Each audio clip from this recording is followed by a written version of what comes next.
Okay, so now we are moving on to your counterclaim paragraph. So this is the one that you may feel the most insecure about, and understandably. The previous argument paragraphs that you guys have done are essentially cease, and we know that I've forced you to do a million of those. So those are a little bit more comfortable, but counterclaim, you have two parts to it. Okay, so the first part here, stating the counterclaim, is again, your goal is to identify what your opposition's argument is.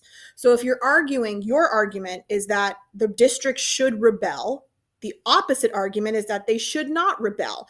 But you don't want to just say district should not rebel because it contradicts you. So what you're going to say instead is, now some may argue that the districts should not rebel because. So what would be a reasonable reason why the district shouldn't rebel? Something like it'll lead to death, or it always leads to violence. And the answer, that's true. That's not wrong, right? So you want to give that opposite argument, and then you're going to give a piece of evidence that kind of supports it. If you're arguing in your essay that the district should not rebel, here you'll say, now, some may argue the district should rebel. And maybe you'll say because of unfair treatment or because of the Hunger Games. So again, giving a little piece of acknowledgement to the opposite argument. For the elaboration, I want you to notice again, this is an optional box. You can leave it blank if you want to. You can delete it.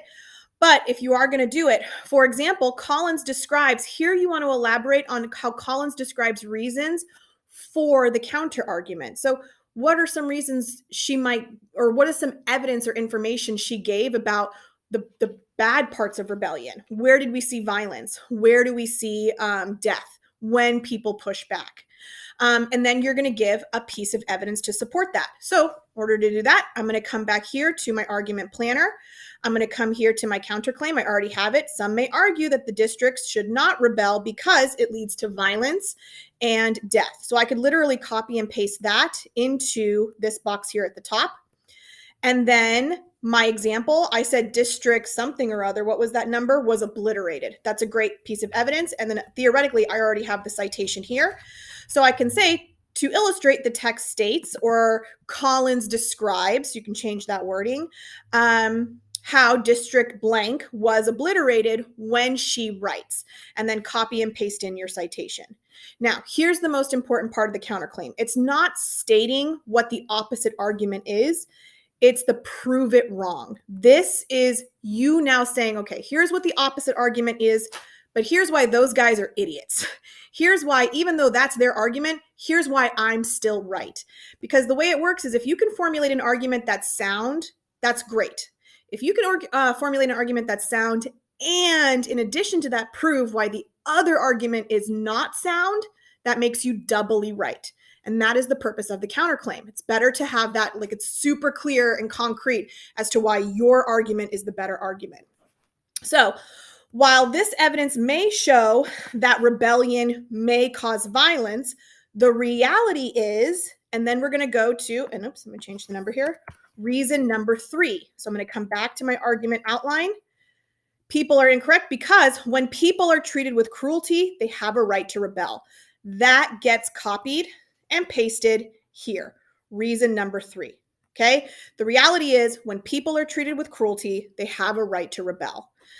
Consequently, Collins clearly shows the districts should rebel because that cruelty is justifiable for rebellion. And then you can give an elaboration there as well. If you would like to, you can delete this sentence. This one is optional, and I'll put that on here for you so that you know. So let's enter it down.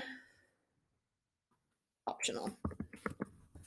Okay, now the next part of this is now I'm back on my own argument. Now I'm back to what I think is the more reasonable argument of rebelling or not rebelling. And now I have my 2 pieces of evidence to support it. I'm only doing 2 pieces of evidence here, see evidence 2 and evidence 3, because I had 1 piece of evidence here for the counter argument. So I've already given 1 piece of evidence in this paragraph, so you don't need to do another one. For the counter argument anyways. So now we have 2 pieces of evidence to support. I'm going to come back to my outline here.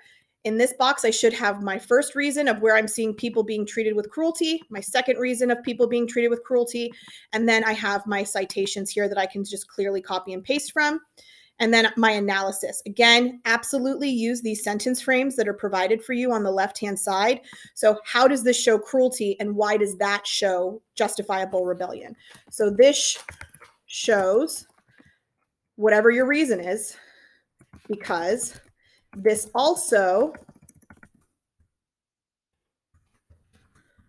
justifies rebellion, or shows that rebellion is not justified, depending on your argument, because, and then second sentence there. So you can copy and paste these sentence frames into the support for 3 as well. And then here's where you put your last piece of evidence. The last part of this, and again, that last piece of evidence, is coming again from here, citation number 2 for your second example. The last thing that you have to do in this box is the significance, which is, why is all of this important? What does it teach the reader? Through this, what do we learn? This proves, therefore, this is significant because. So choose one of these possible sentence frames. And I'm just going to choose this last one here, copy, paste. This is significant because. Why does it matter? Why does any of this matter? Because it really shows rebellion is necessary under these specific circumstances. Not for any reason, but under these circumstances. Or it shows that rebellion is never justifiable, no matter what, depending on your argument. All right. So that is your counterclaim. Please raise your hand and ask me questions if you have it. But again, the hardest part of today should be the analysis part, because you should already have the evidence stuff copied and pasted from your argument outline. So mostly today you should be focusing on that analysis. And yes, please steal these sentence frames that I gave you, pause the video and type them into your document, because that's there to help you for your analysis. All right. Any questions? Let me know.